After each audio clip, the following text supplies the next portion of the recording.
Hai semua, ketemu lagi di Dapur Iza. Kali ini saya mau bikin salah satu kue tradisional yang terbuat dari olahan ubi ungu.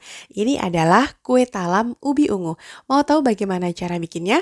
Mari kita bikin sama-sama.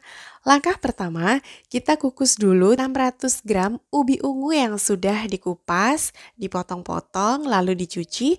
Kukus kurang lebih 15 menit atau bisa lakukan tes tusuk menggunakan garpu untuk memastikan bahwa ubinya sudah matang sampai dalam.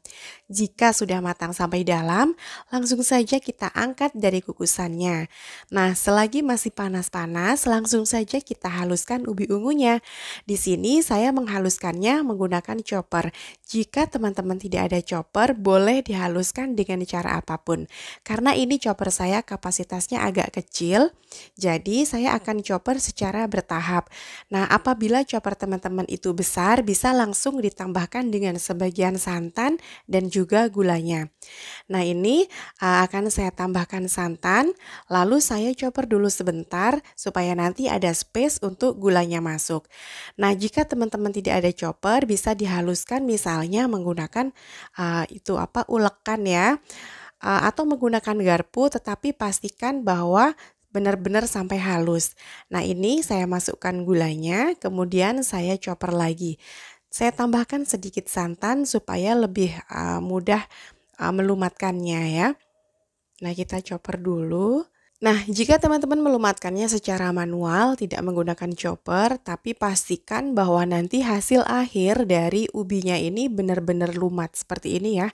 Nah, kemudian kita tuang ke dalam wadah, gunakan wadah yang agak besar ya, karena nanti volume dari adonan kue talam ini lumayan banyak. Kemudian kita tambahkan dengan 185 gram tepung tapioka, ditambah dengan 100 gram tepung beras, dan jangan lupa tambahkan juga 1 sendok teh garam. Dan kita tuang seluruh santan sisa tadi ya. Kemudian ini langsung kita aduk-aduk saja hingga semuanya tercampur rata. Nah, ini pelan-pelan saja mengaduknya ya teman-teman, karena adonannya agak berat ya, karena ada tepung tapiokanya. Kita aduk-aduk terus sampai semua adonan menjadi homogen dan benar-benar tercampur rata. Nah, seperti ini kita aduk-aduk terus. Mengaduknya memang butuh kesabaran ya. Jadi untuk benar-benar untuk memastikan sampai benar-benar tepung tapiokanya larut dan menyatu dengan ubinya, itu kita aduknya memang agak lama sedikit seperti itu. Nah, kalau dirasa sudah tercampur semuanya seperti ini, lalu kita siapkan loyang.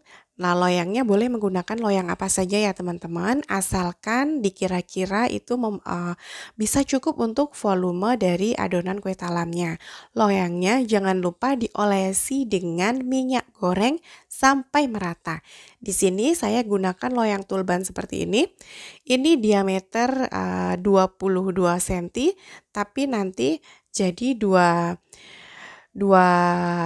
tempat ya, tapi yang satu lebih kecil.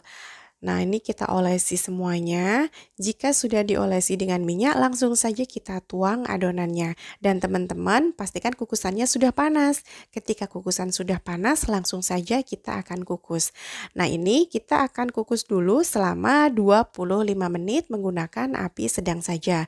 Sambil nunggu mengukus, kita bikin adonan warna putih, 160 gram tepung beras, ditambah dengan 90 gram tapioka, ditambah dengan 1 sendok teh garam dan setengah sendok teh pasta vanila atau boleh dengan vanili bubuk ya. Lalu kita tambahkan 800 ml santan. Nah, kemudian kita aduk-aduk hingga semuanya tercampur rata. Aduk-aduk terus.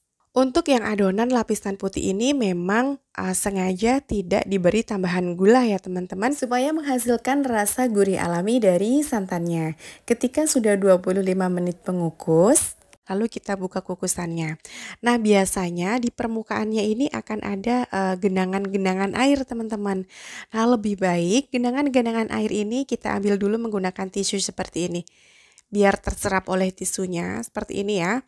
Karena kalau tidak kita ambil, nanti ketika kita tuang adonan putih akan tercampur. Jadi nanti hasilnya kurang baik. Lalu kita tuangkan adonan putihnya ya. Ini kalau masih ada sedikit sisa-sisa adonan ungunya bisa kita ambil dengan sendok ya untuk memastikan adonannya nanti hasilnya itu putih baik. Nah, kita kukus lagi 25 menit. Setelah kita kukus 25 menit, nah ini sudah matang. Jadi total pengukusannya ini ada 50 menit ya teman-teman. Nah, untuk sisa adonannya tadi di sini saya kukus menggunakan cup puding dengan kapasitas 600 ml.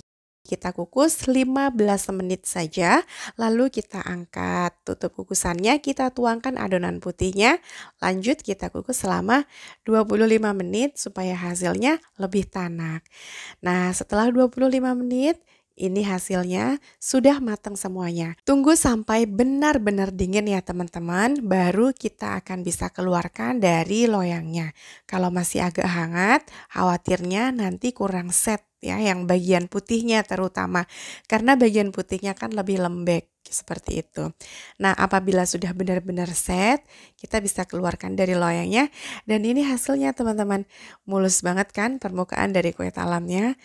Nah, ini fungsi dari loyang diolesi minyak itu supaya memudahkan ketika kita melepas dari loyang seperti ini. Kemudian kita bisa potong-potong sesuaikan dengan selera.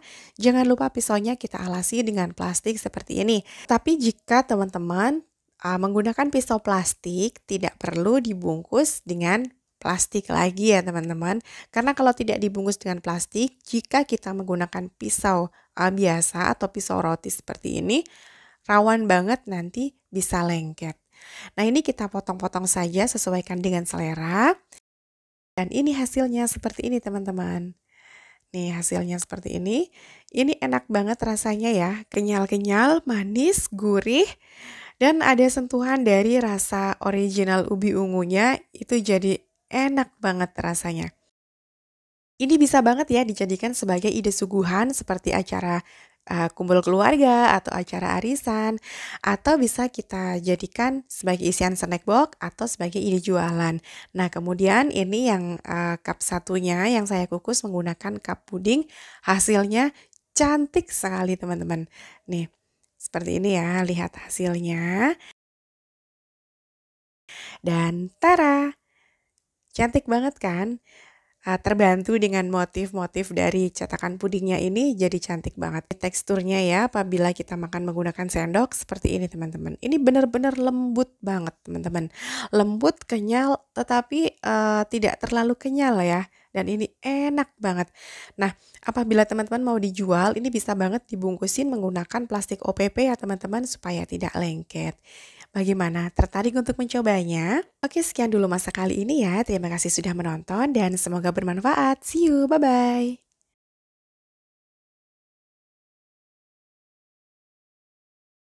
Hai semua, ketemu lagi di Dapur Iza. Ubi ungu diolah bersama dengan tepung ketan dan kelapa parut seperti ini. Rasanya enak banget. Kue legendaris yang satu ini mengingatkan saya ketika zaman masih kecil ikut ibu kondangan, biasanya akan aku temuin kue ini. Nah, di tempatku namanya kue sengkulun. Mau tahu bagaimana cara bikinnya? Mari kita bikin sama-sama. Langkah pertama, kita kukus dulu 300 gram ubi ungu yang sudah dikupas, lalu dipotong-potong dan dicuci, kukus kurang lebih 15 menit atau hingga empuk. Teman-teman bisa coba lakukan tes tusuk menggunakan garpu seperti ini ya, untuk memastikan ubinya sudah empuk sampai dalam. Kalau sudah, lalu kita keluarkan dari kukusan. Nah, ini ditunggu sampai hangat ya, baru kita akan haluskan menggunakan garpu seperti ini. Kenapa tidak pas panas-panas langsung kita haluskan? Nah, ini untuk menghindari supaya hasil dari ubi ungunya ini tidak terlalu lengket ya teman-teman. Nah, jadi kita tunggu sampai hangat baru kita lumatkan dengan garpu. Sengaja dengan garpu supaya hasilnya tidak terlalu lembut. Kemudian siapkan wadah yang agak besar. Di sini saya pakai baskom plastik ukuran besar. Lalu kita masukkan 500 gram tepung ketan putih. Kemudian kita tambahkan juga dengan setengah sendok teh vanili dan setengah sendok teh garam. Nah, ini kita aduk-aduk supaya tercampur dulu. Saya gunakan centong nasi untuk mengaduknya. Ya, kalau sudah tercampur seperti ini, lalu kita akan tambahkan 500 gram kelapa parut. Dan juga kita tambahkan 250 gram gula pasir. Kemudian Ini kita aduk-aduk hingga tercampur rata, tetapi mengaduknya harus pelan-pelan saja ya. Jadi kayak semacam cukup diawur-awur saja, jangan ditekan-tekan. Nah, kita aduk terus seperti ini supaya gula dan juga kelapa dan juga tepungnya ini tercampur. Nah, apa namanya? Kita seperti ini ya, teman-teman bisa perhatikan cara saya mengaduk ya. Pokoknya ini tuh tidak ditekan. Intinya cukup diawur-awur saja. Kemudian kita tambahkan ubi yang tadi sudah kita lumatkan dengan garpu. Kita masukkan semuanya. Ini ubinya juga tidak lengket ya teman-teman karena tadi melumatkannya pas ubinya sudah agak dingin. Lalu awur-awur kembali menggunakan centong nasi seperti ini. Intinya kita akan membuat adonan ini menjadi butiran-butiran yang kecil ya. Kelapa parutnya dan juga ubi ungunya ini tidak ada yang bergerombol teman-teman. Seperti ini ya. Jangan ditekan ya. Ini cukup diawur-awur saja seperti kalau kita mau membuat kue awuk ya. Nah, kalau saya lebih enjoy menggunakan tangan saja teman-teman. Jangan lupa sudah cuci tangan ya. Nah, ini kita bisa rasakan langsung dengan tangan mana ubi dan kelapa yang masih bergerombol.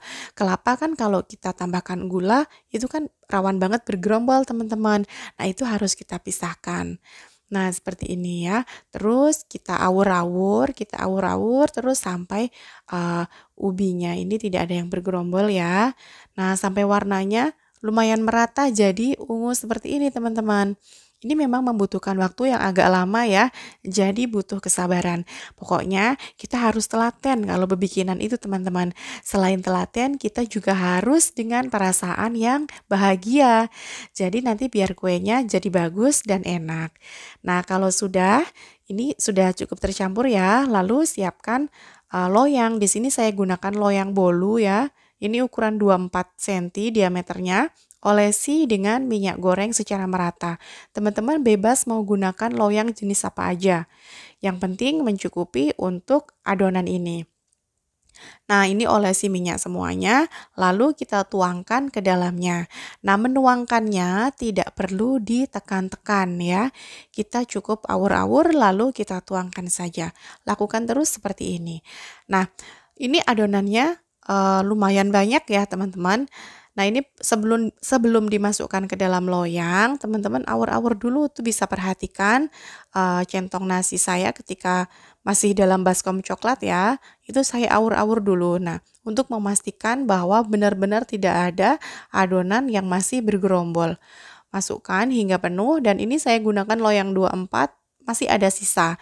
Nanti saya mau kukus dengan cup kecil seperti ini. Ini saya pakai cup puding ukuran 600 ml teman-teman.